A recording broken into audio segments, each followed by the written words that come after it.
तो स्टूडेंट, आज हम डिस्कस करेंगे इस वीडियो के अंदर एडी करंट, या इसका दूसरा नाम है फौकाल्ट करंट। क्योंकि इन्होंने जो एडी करंट है इसकी जो डिस्कवरी की थी वो फौकाल्ट नाम के साइंटिस्ट ने की थी, इसी वजह से इसको फौकाल्ट करंट के नाम से भी जाना जाता है। ठीक है। और एडी का नाम क्यों पड़ा? क्योंकि जैसे वाटर होता है ना, वो ऐसे सर्कल में रिवॉल्व करता है। ठीक है। तो इसी वजह से इसका जो बिहेवियर है वो भी, इसका जो करंट है वो जो फ्लो करता है वो इसी टाइप से आपके पास इसी से मैच करता है। जैसे आपके पास वाटर ऐसे फ्लो करता है ना सर्कल के अंदर, ये इसका जो फ्लो है वो भी इसी टाइप का है। इसी वजह से इसको एडी करंट बोलते हैं। जैसे वाटर है ना, वो आपके पास ऐसे सर्कल में रिवॉल्व करता है, तो सेम ऐसे ही आपका जो फौकाल्ट करंट है ये आपका मूव करता है। इसी वजह से इनको नाम दिया हमने एडी करंट का। ठीक है। तो eddy current are the current induce in the bulk piece of conductor when amount of magnetic flux link with the conductor change।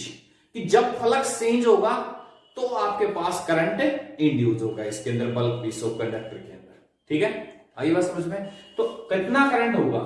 I is equal to ohm's law से क्या होगा? E by are.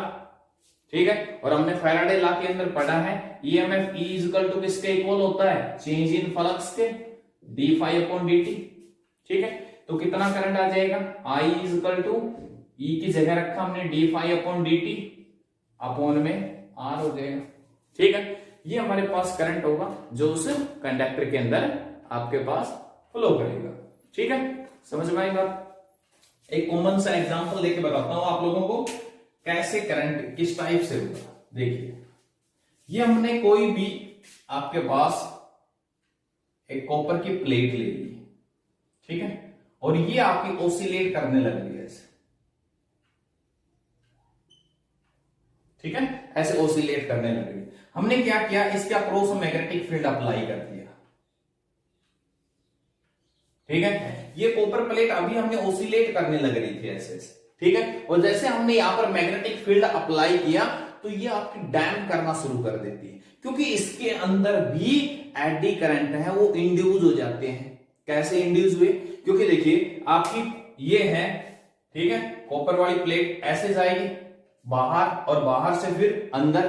समझ में आई बात? तो उस case में क्या होगा? फ्लक्स चेंज होगा, और फ्लक्स से चेंज होगा तो इसके अंदर एडी करंट इंड्यूस हो जाएंगे।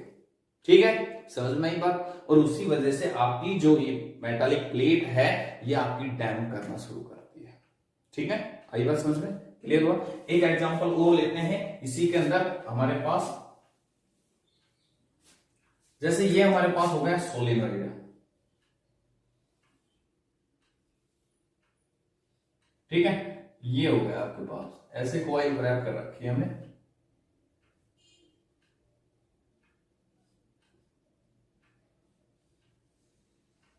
ठीक है भाई, यहां पर जैसे मैंने की को क्लोज किया, ये की हो गई, ये जंपिंग डिस्क, ये डिस्क है हमारे पास।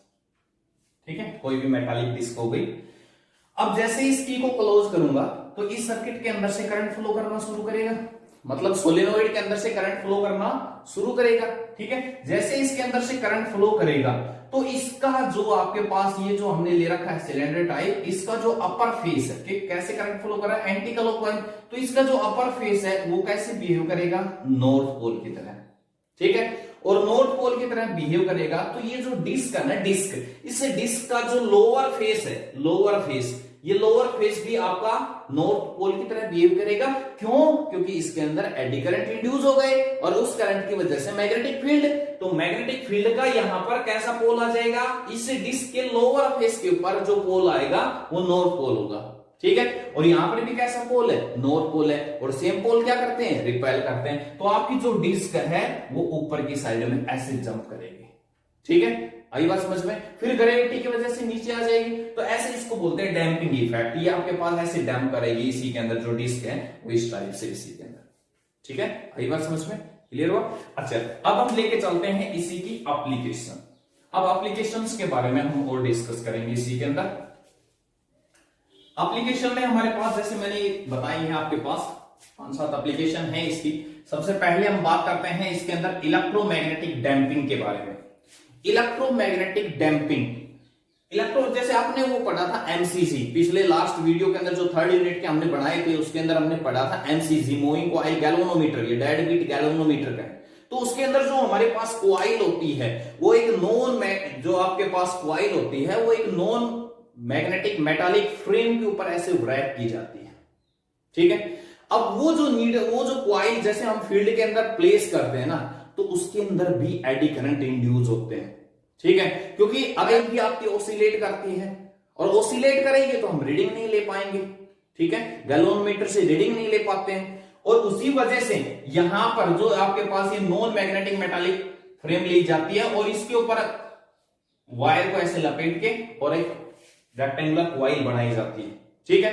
तो ये जो हमारे पास जैसे इसके अंदर करंट आपके पास होगा, मैग्नेटिक फील्ड के अंदर हमने ऑलरेडी प्लेस कर रखा है, तो उस केस में यहां पर इसी के अंदर भी एडी करंट इंड्यूस हो जाएंगे, ठीक है। और उस एडी करंट की वजह से, क्योंकि वो इसका क्या करेंगे, मोशन का अपोज करेंगे। अब आपकी जो कॉइल होती है उसके अंदर वो मैग्नेटिक फील्ड के अंदर ऐसे ऐसे ऑसिलेट करती है, ठीक है। अब इसमें आपकी जब नीडल एक जगह रुकेगी नहीं तो हम रीडिंग कैसे लेंगे करंट की, ठीक है।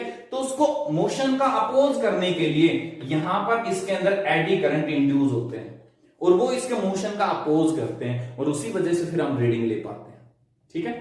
Next application, induction furnace. जो आपके पास जैसे मेटल होती है, मेटल्स को मेल्ट करके फिर अलॉय बनाई जाती है, तो उसके लिए क्या होता है, जब एक हाई फ्रीक्वेंसी की एसी, ठीक है, ये हमारे पास कोई भी मेटल होगी और हाई फ्रीक्वेंसी की एसी, ये हमारे पास कॉइल होगी, इसके ऊपर हमने रैप कर दी, और जब इसके अंदर हाई फ्रीक्वेंसी की एसी हम इसके अंदर से पास करते हैं तो इसके अंदर एक आपके पास एडी करंट है वो स्ट्रॉन्ग प्रोड्यूस होगा, और ज्यादा करंट होगा तो वही बात है हीट ज्यादा प्रोड्यूस होगी, ठीक है। तो उसको हीट करके आपको मेल्ट करके मेटल को हम फिर अलॉय बनाते हैं, वो इंडक्शन फर्नेस के अंदर करते हैं, ठीक है। नेक्स्ट बताएं मैग्नेटिक ब्रेक। जो आपके पास ये ट्रेन्स होती हैं इनके अंदर जो रेल्स होती हैं, रेल्स के अंदर आपके पास एडी करंट इंड्यूस होते हैं। जैसे ये हमारे पास होगी ट्रेन और ये रेल्स के ऊपर ऐसे मूव कर रही है, तो जैसे हम ब्रेक अप्लाई करते हैं तो उस केस में जो रेल्स हैं इनके अंदर एडी करंट इंड्यूस होते हैं और वो एडी करंट इसके मोशन का अपोज करते हैं, ठीक है। यही बात समझ में क्लियर। तो नेक्स्ट, इलेक्ट्रिक पावर मीटर। पहले पुराने मीटर होते थे उसके अंदर ऐसे एक कॉइल थी जो रिवॉल्व करती रहती थी, उसके अंदर भी वो भी एडी करंट की वजह से रिवॉल्व करती है। जैसे आपके पास स्पीडोमीटर होते हैं, कार मोटरसाइकिल होगी, इनके जो स्पीडोमीटर होते हैं वो जो कॉइल होती है वो उसके अंदर ऐसे रोटेट करती रहती है, वो भी एडी करंट की वजह से। नेक्स्ट बताएं डायथर्मी के अंदर कोई बॉडी का अंदर का हीट ट्रीटमेंट करना पड़ता है, डीप ट्रीटमेंट करना पड़ता है हीट की वजह, तो उसमें भी हम एडी करंट का यूजेस होता है, ठीक है। मतलब उसमें भी आपके पास एडी करंट इंड्यूस होते हैं। उसके बाद हम बात करते हैं, जैसे अभी हमने बताया ये क्या होता है, एडी करंट हमेशा मोशन का अपोज करता है, ठीक है। तो अपोज करने लग रहा है तो हीट प्रोड्यूस होती है, ठीक है, और ज्यादा हीट की वजह से कॉइल के अंदर लॉस तो होता ही है, ठीक है। तो वो हमारे पास इसकी डिसएडवांटेज हो गई, हमारे पास अनडिजायरेबल इफेक्ट हो गए इसके, कि जो हीट प्रोड्यूस होने लग रही है, ठीक है। उसके बाद हम बात करते हैं कि एडी करंट को हम बिल्कुल जीरो तो नहीं कर सकते लेकिन मिनिमाइज कर सकते हैं, ठीक है। क्योंकि जैसे हमारे पास आगे हम पढ़ेंगे ट्रांसफॉर्मर कोर वगैरह होती हैं, जो ट्रांसफॉर्मर बनाया जाता है उसके अंदर ऐसे मेटालिक फ्रेम होती है, ठीक है, और वो पतली पतली प्लेन सीट होती हैं और उन सीट को प्योरली इंसुलेटेड करके उसमें लिक्विड वार्निश डाल के उसको प्योरली इंसुलेट किया जाता है। एक प्रकार से मान के चलो आप लैमिनेट कर देते हैं उसके अंदर, ठीक है।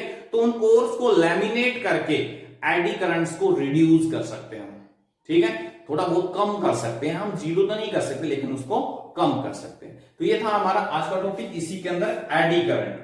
अच्छा एक एग्जांपल और देता हूं मैं एडी करंट का आपके पास। जैसे हमारे पास कोई भी दो पाइप लीजिए, एक तो ये हमने पाइप ले लिया सिल्वर का, ठीक है, और एक ले लिया हमने पीवीसी का, एक ये ले लिया, दोनों की लेंथ सेम है, दोनों का डायमीटर सेम है, ठीक है। दोनों के अंदर से एक स्मॉल, जिसका जो डायमीटर है ना उससे स्मॉल डायमीटर का मैग्नेट लेता हूं, ठीक है। दोनों के अंदर से ये पीवीसी का पाइप है, ठीक है, और ये आपका एल्यूमिनियम का है, दोनों के अंदर से मैग्नेट को ड्रॉप किया जाता है। आप क्या ऑब्जर्व करोगे यहां पर कि यहां जो मैग्नेट ड्रॉप किया है और या फिर विदाउट पाइप के आप ड्रॉप करते हो मैग्नेट को, ठीक है, ये आपका मैग्नेट है। विदाउट पाइप के भी ड्रॉप करते हो तो, और विद पीवीसी पाइप के अंदर, यहां इन दोनों केसेस के अंदर जो टाइम लगता है वो सेम होता है। लेकिन यहां जो आपके पास मैग्नेट जो नीचे पहुंच रहा है ग्राउंड तक, इसमें टाइम ज्यादा लगता है। क्यों? क्योंकि ये एल्यूमिनियम का पाइप है, ठीक है, और जैसे मैग्नेट इसके अंदर नीचे आएगा इसी के अंदर, तो इसके अंदर एडी करंट इंड्यूस हो जाएंगे और वो करंट इसके मोशन का अपोज करेंगे, ठीक है। इसी वजह से इसके अंदर टाइम ज्यादा लगता है। और यहां पर ये प्लास्टिक का है, इसके अंदर कोई एडी करंट इंड्यूस नहीं होगा, ठीक है। तो यहां पर और बिल्कुल फ्रीली विदाउट पाइप के हम ड्रॉप करते हैं, तो इन दोनों केसेस में आपके पास जो टाइम है वो सेम रहेगा, इसके अंदर टाइम थोड़ा बढ़ जाएगा, ठीक है। अगली बात समझ में? तो ये था हमारा इसके अंदर टॉपिक एडी करंट। उसके बाद हम नेक्स्ट टॉपिक लेके चलते हैं इसी के अंदर सेल्फ इंडक्टेंस। इस चैप्टर के अंदर हमारे पास मान के चल लीजिए बस लगभग 2 टॉपिक बचे हैं, तो आज हम इसी के अंदर एक सेल्फ इंडक्शन को और डिस्कस करते हैं। Self induction, self induction, self induction क्या होता है? सेल्फ खुद के अंदर, ये हमारे पास एक कॉइल होगी, इस साइड से आपके पास करंट इसमें इंक्रीज होने लग रहा है, ठीक है। इसी के अंदर आपके पास करंट इस साइड से इंक्रीज होने लग रहा है, तो करें इसी कॉइल के अंदर ईएमएफ इंड्यूस होगा और वो ईएमएफ इसके मोशन का अपोज करेगा।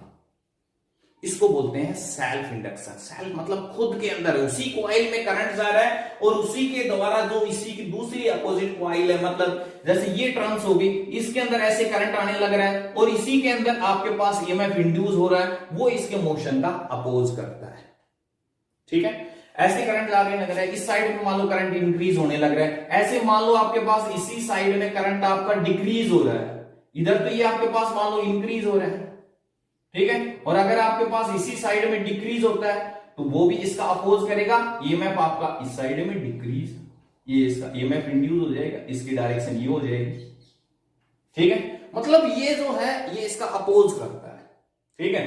करंट इस साइड में इंक्रीज हो रहा है, ईएमएफ इसका अपोज करता है।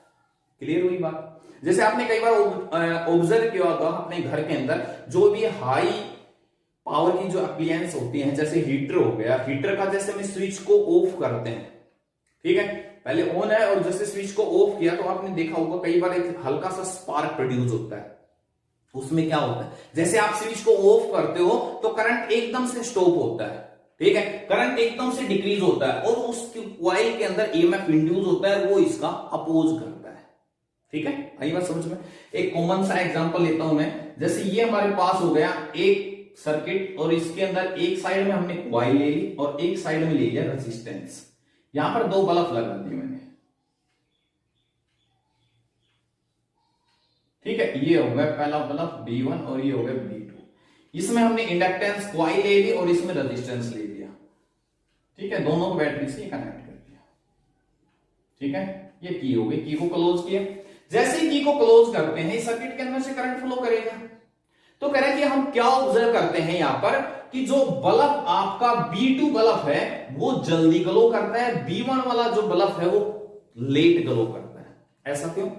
क्योंकि हमने क्या ऑब्जर्व किया कि जैसे करंट यहां से फ्लो करना शुरू किया, करंट तो दोनों में बराबर टाइम पे गया है, लेकिन यहां जो हमारे पास है इसमें हमने कॉइल लगा रखी है और इसके साथ हमने रेजिस्टेंस लगा रखा है। कॉइल जो होती है इसके अंदर जैसे करंट इस साइड में इंक्रीज होगा, इसमें ईएमएफ इंड्यूस होगा और वो इसके मोशन का अपोज करेगा, ठीक है। आई बात समझ में? इसी वजह से यहां जो इस बल्ब में जो करंट पहुंचेगा वो लेट पहुंचेगा, ठीक है, और इस बल्ब में तुरंत पहुंच जाएगा। तो ये वाला जो बल्ब है B2 बल्ब जो है ये जल्दी ग्लो करेगा, B1 जो बल्ब है वो आपका लेट ग्लो करेगा, ठीक है। आई बात समझ में? एक एग्जांपल बल्ब का आ गया हमारे पास। तो बल्ब का हमने कई बार आपने देखा होगा, जैसे लाइट हमारे घर के अंदर से चली जाती है तो बल्ब एकदम से फुल ब्राइटनेस के साथ ग्लो करता है और फिर एकदम से बंद होता है, ठीक है। ऐसा क्यों? क्योंकि जैसे ही लाइट चली जाती है, लाइट जाने का मतलब क्या होगा, करंट एकदम से बंद हो गया, और जैसे करंट एकदम से डिक्रीज होता है तो भी ईएमएफ इंड्यूस होता है, इंक्रीज होता है तो भी ईएमएफ इंड्यूस होता है, और डिक्रीज होता है तो भी, वो हमेशा उसके मोशन का अपोज करता है, ठीक है। तो उस केस में जैसे करंट एकदम से डिक्रीज हुआ, ईएमएफ इंड्यूस हुआ, उसने मोशन का अपोज किया, इसी वजह से बल्ब एकदम से फुल ब्राइटनेस के साथ ग्लो किया और फिर एकदम से खत्म हो गया। ठीक है, आई बात समझ में? क्लियर हुआ? चलिए, तो इसमें कह रहा है कितना फ्लक्स इंड्यूस होगा, वो फ्लक्स आपका डायरेक्टली प्रोपोर्शनल होगा करंट की। इस प्रोपोर्शनलिटी की जगह कांस्टेंट लेके चलता हूं मैं L. L is the constant of self inductance. L क्या हमारे पास? Constant of self inductance L. तो एल इज इक्वल टू किसके इक्वल हुआ? फाई अपॉन में आई। मतलब एक यूनिट एम्पियर करंट अगर आप इसके अंदर से पास करते हैं तो एल जो हमारे पास कोफिशिएंट ऑफ सेल्फ इंडक्टेंस है वो किसके इक्वल हो जाएगा? अगर करंट की वैल्यू 1 एम्पियर है तो एल किसके इक्वल हो गया? फाई के इक्वल हो गया। ठीक है, मतलब यहां से हम डिफाइन कर सकते हैं कि self inductance, coefficient of self inductance किसके इक्वल हो गया? Amount of magnetic flux linked with the coil change when a unit ampere current flowing through the circuit। ठीक है, इसकी जो SI यूनिट होती है वो हमारे पास होती है भैया हेनरी। ठीक है, जो L हमारे पास लिए रहे हम सेल्फ इंडक्टेंस, इसके अंदर जो SI यूनिट होगी वो क्या होगी? हेनरी। तो कितना ईएमएफ इसमें इंड्यूस होगा? वो ईएमएफ हमने फैराडे लॉ के अंदर पढ़ा है, E इज इक्वल टू किसके इक्वल होता है? Minus d phi upon d t. तो फाई की वैल्यू किसके इक्वल होगी? एल आई, यहां इसके अंदर रख देंगे minus d upon d t L I. L को कांस्टेंट को बाहर ले लीजिए, तो ये आ गया हमारे पास ईएमएफ इंड्यूस जो इस सर्किट के अंदर होगा। ठीक है, जैसे करंट आपके पास इस साइड में इंक्रीज होगा तो कितना ईएमएफ इंड्यूस होगा वो ईएमएफ हमने निकाल लिया। ठीक है, अगर आप उसका रेजिस्टेंस हम लेके चले तो उस सर्किट के अंदर से कितना करंट इंड्यूस होगा वो करंट भी निकाल सकते हो। करंट क्या होगा? I equal to E by R. EMF हमारे पास आ गया है। ठीक है, तो ये था हमारा सेल्फ इंडक्टेंस। ठीक है, अगर हम सोलेनोइड के अक्रॉस निकालना चाहें तो एक बार सोलेनोइड के अक्रॉस और निकाल लेते हैं। Self inductance across a long solenoid.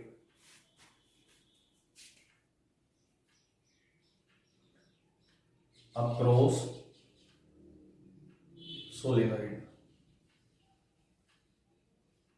देखिए, पीछे हमने सोलेनोइड का टॉपिक पढ़ा था। सोलेनोइड के अक्रॉस हमने निकाला था magnetic field induction. B equal to क्या आया था आपके पास? B equal to mu naught N आई।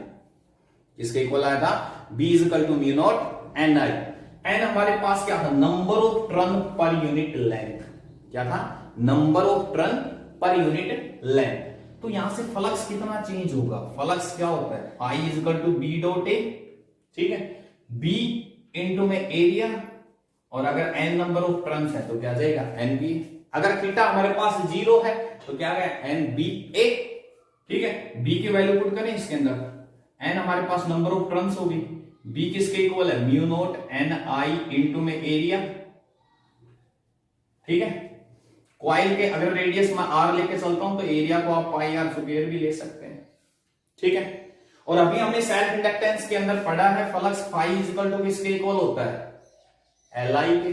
दोनों को अगर हम कंपेयर करें तो क्या रिजल्ट मिला हमारे पास? Self inductance L equal to किसके इक्वल हुआ? म्यू नॉट n इंटू में स्मॉल n इंटू में पाई आर स्क्वायर।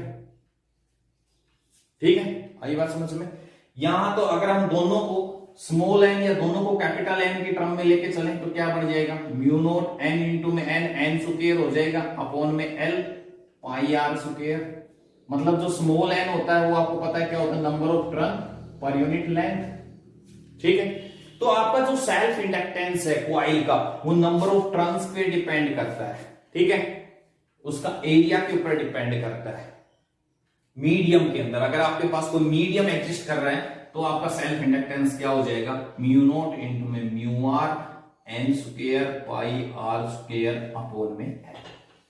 ठीक है, तो ये था आपका सेल्फ इंडक्टेंस। अगर है तो उसका किस किस के ऊपर डिपेंड करेगा? मतलब कॉइल का जो सेल्फ इंडक्टेंस है वो किस किस के ऊपर डिपेंड करेगा?